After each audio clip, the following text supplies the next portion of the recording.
What is meant by programming paradigm? A programming paradigm denotes the way in which a program is organized.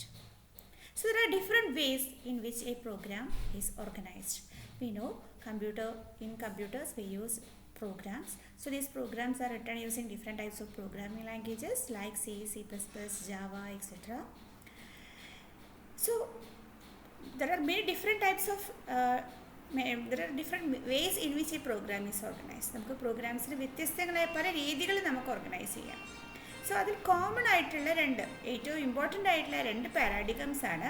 ഒന്ന് procedure oriented paradigm, രണ്ടാമത്തത് object oriented paradigm. So the most important programming paradigms are procedure oriented paradigm and object oriented paradigm. So programming paradigm denotes the way in which a program is organized. ഏതെങ്ങനെയാണ്, ഏതൊക്കെ രീതിയിലാണ്, ഏതൊക്കെ രീതിയിൽ നമുക്ക് പ്രോഗ്രാമിനെ organise ചെയ്യാം എന്നാണ് programming പാരാഡിഗത്തിൽ പറയുന്നത്. അതിൽ മെയിനായിട്ട് രണ്ടെണ്ണമാണ് നമ്മളിവിടെ പഠിക്കാൻ പോകുന്നത്. First one is procedure oriented paradigm, second one is object oriented paradigm. So ഇതിൽ ആദ്യത്തേതാണ് പ്രൊസീജിയർ ഓറിയൻറ്റഡ് പ്രോഗ്രാമിംഗ് പാരാഡിഗം.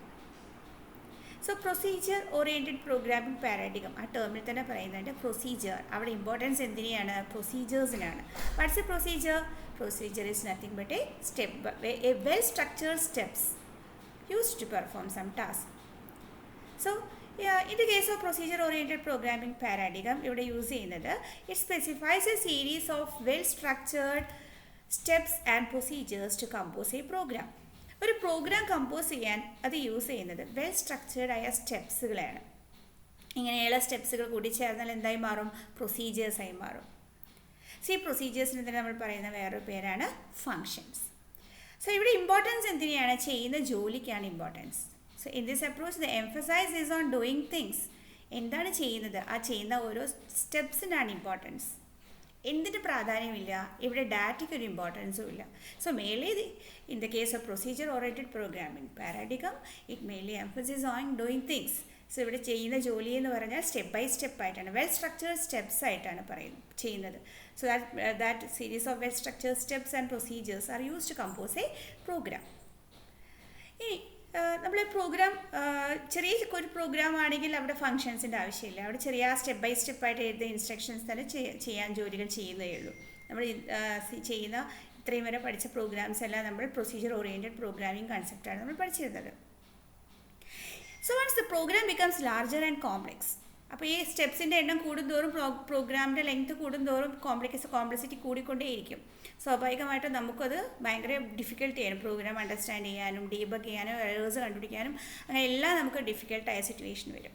അപ്പോൾ നമ്മൾ എന്ത് ചെയ്യും? ഈ പ്രൊസീജിയർ ഓറിയൻറ്റഡ് പ്രോഗ്രാമിംഗ് പാരാഡിഗത്തെ ഒന്ന് എളുപ്പത്തിലാക്കാൻ വേണ്ടിയിട്ട് അതിനെ ഫങ്ഷൻസ് ആയിട്ട് തിരിക്കും, അല്ലേ? ഫങ്ഷൻസ് നമ്മൾ പഠിച്ചതാണ്. Function is nothing but a step of group of instructions used to perform a task. So when the programs become larger and complex, the list of instructions is divided and grouped into functions. അപ്പോൾ നമ്മൾ functions ആയി തിരിച്ചു.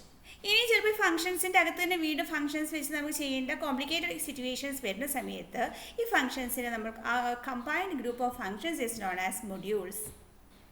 So to further reduce the complexity, the functions associated with a common task are grouped into modules. അപ്പോൾ ഇവിടെ പറയുന്ന steps എന്താണ്? Procedure oriented programming പാരാഡിഗത്തിൽ നമ്മൾ use ചെയ്യുന്നത് a well structured steps and procedures are used to compose a program. So once the program becomes larger, this list of instructions is divided and grouped into functions. Again, for reducing the complexity, these functions are associated and grouped into modules. തന്നിരിക്കുന്നത് procedure oriented പ്രോഗ്രാമിങ്ങിൻ്റെ കൺസെപ്റ്റാണ്. നമ്മളെന്നും പഠിച്ചിരിക്കുന്ന കേസിൽ main program. So one of the most important part of the program is the main program. So ഈ main പ്രോഗ്രാമിലെ steps വളരെ ചെറിയ സ്മോൾ പ്രോഗ്രാം ആണെങ്കിൽ നമുക്ക് എന്ത് തന്നെ മാത്രം മതി, മെയിൻ പ്രോഗ്രാം മാത്രം മതി. നേരെ മറിച്ച് ആ പ്രോഗ്രാമിൻ്റെ ലെങ്ത്ത് കൂടുകയാണ്, അല്ലെങ്കിൽ അതിൻ്റെ കോംപ്ലക്സിറ്റി കൂടുന്തോറും ഈ പ്രോഗ്രാമിനെ നമ്മൾ എന്താ ചെയ്യാണ്? അതിനെ ചെറിയ ടാസ്കുകളായി ഡിവൈഡ് ചെയ്യും. ആ ചെറിയ ഗ്രൂപ്പ് ഓഫ് ടാസ്ക് ഇൻസ്ട്രക്ഷൻസിൻ്റെ ആ ഗ്രൂപ്പിനെ പറയുന്ന പേരാണ് ഫങ്ഷൻസ്. ഇവിടെ നോക്കൂ, ഈ മെയിൻ പ്രോഗ്രാം 3 ഫംഗ്ഷനായി തിരിച്ചു. Function 1, function 2, function 3. Again function 1 വീണ്ടും ഡിവൈഡ് ചെയ്തു. ഫംഗ്ഷൻ 4, ഫംഗ്ഷൻ 2, വീണ്ടും ഡിവൈഡ് ചെയ്ത് function 4 as well as function 5. ഇങ്ങനെ എത്ര വേണമെങ്കിൽ നമുക്ക് പ്രോഗ്രാമിനെ എളുപ്പത്തിൽ സിംപ്ലിഫൈ ചെയ്യാൻ വേണ്ടിയിട്ട് നമുക്ക് ഫങ്ഷൻസ് ആയിട്ട് തിരിക്കാം. Clear? So this is the structure of procedure oriented programming. ഈ പ്രൊസീജിയർ ഓറിയൻറ്റഡ് പ്രോഗ്രാമിങ്ങിന് പറയുന്ന മറ്റൊരു പേരാണ് ടോപ്പ് ഡൗൺ ലാംഗ്വേജ്. എന്തുകൊണ്ടാണ് ടോപ്പ് ഡൗൺ ലാംഗ്വേജ് എന്ന് പറയാൻ കാരണം? ബിക്കോസ് ദിസ് പ്രോഗ്രാം ആ ടോപ്പിൽ നിന്നാണ് താഴത്തേക്കാണ് പ്രോഗ്രാം ഡിവൈഡ് ചെയ്യുന്നു പോകുന്നത്, അല്ലെ? സ്റ്റാർട്ട് ചെയ്യുന്ന മെയിൻ പ്രോഗ്രാമിൽ നിന്നാണ് പ്രോഗ്രാം സ്റ്റാർട്ട് ചെയ്യുന്നത്. അവിടെ നിന്നാണ് ഈ പ്രോഗ്രാമിനെ വീണ്ടും ഡിവൈഡ് ചെയ്യുന്നത്. അങ്ങനെ ടോപ്പിൽ നിന്ന് ഡൗണിലേക്ക് പോകുന്നത് കൊണ്ടാണ് this structure is also known as top down language. So procedural programming languages are also known as top down language. So mainly procedure oriented programming languages in example are C, Pascal, Fortran, Basic, etc. are examples for procedural languages. പക്ഷേ ഈ പ്രോഗ്രാമിൻ്റെ length വീണ്ടും കൂടുകയാണ്, അതിൻ്റെ complexity കൂടുന്തോറും procedure oriented programming അപ്രോച്ചസിന് ഒരുപാട് ലിമിറ്റേഷൻസും ഉണ്ട്.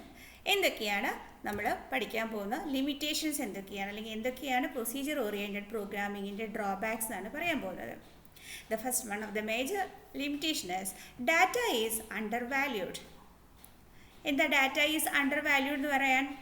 In procedure language നേരത്തെ പറഞ്ഞു, the main emphasis on doing things, ചെയ്യുന്ന ജോലികൾക്ക് മാത്രമാണ് ഇമ്പോർട്ടൻസ്. എന്തിന് ഇമ്പോർട്ടൻസ് ഇല്ല? There is not importance for data. Here data is given less importance. So data is undervalued. അപ്പോൾ ഡാറ്റയ്ക്ക് ഒരു പ്രാധാന്യമില്ല. ശരിക്കും ഏറ്റവും ഇമ്പോർട്ടൻസ് ആർക്ക് കൊടുക്കണം? ഡാറ്റയ്ക്കാണ് കൊടുക്കേണ്ടത്. പക്ഷേ പ്രൊസീജിയർ പ്രോഗ്രാമിംഗ് അപ്രോച്ചസിൽ, പ്രൊസീജിയർ ഓറിയൻറ്റഡ് പ്രോഗ്രാമിങ്ങിൽ ആർക്കാണ് ഇമ്പോർട്ടൻസ് വരുന്നത്? ചെയ്യുന്ന ടാസ്കിനാണ്, ചെയ്യുന്ന ഇൻസ്ട്രക്ഷൻസിനെയാണ്, അല്ലേ? ആർക്ക് ഇമ്പോർട്ടൻസ് ഇല്ല?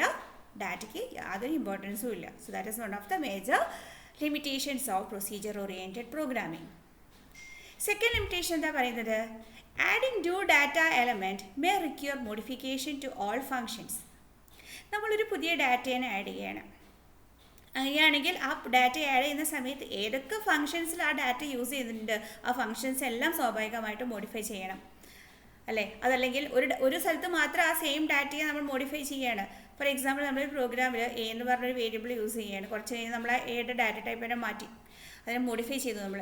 പിന്നെ ആ എ എന്ന് പറയുന്ന ഡാറ്റ ഏതൊക്കെ ഫംഗ്ഷൻസിലാണ് അത് യൂസ് ചെയ്യുന്നത് എങ്കിൽ ആ ഫംഗ്ഷൻസിലേക്കൊക്കെ അതിലായ മാറ്റങ്ങൾ നമ്മൾ മാറ്റം വരുത്തണം.